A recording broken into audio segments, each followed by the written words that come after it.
اللہ کی شان دیکھیں، ہمارے دشمنوں کا عید میلاد النبی کا بابرکت دن منانے کے لیے ہر سال ربوہ کی ہی سرزمین چاہیے ہوتی ہے۔ اس بابرکت دن کے موقع پر آن حضرت صلی اللہ علیہ وسلم کی سیرت بیان کرنا تو ان کے نصیب میں ہی نہیں، مگر پاکستان کی پارلیمنٹ کا وہ قانون منوانے آ جاتے ہیں جیسا قانون آج سے 1500 سال پہلے ابو جہل نے مسلمانوں کے خلاف اپنی پارلیمنٹ دارالندوہ میں پاس کیا تھا۔ آپ لوگوں کا ایسا چیخنا چنگھاڑنا ہمیں آن حضرت صلی اللہ علیہ وسلم کے دور میں لے جاتا ہے۔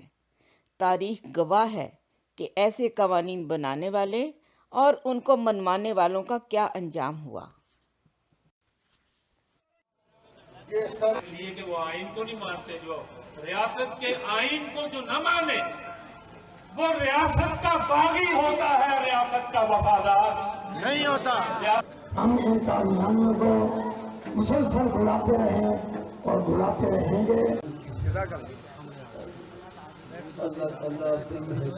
تو پھر ہمارے بزرگوں نے انہیں دعوت دینے کا سلسلہ شروع کیا، اور یہ سلسلہ جو 70 کی دہائی کے اخیر سے شروع ہوا،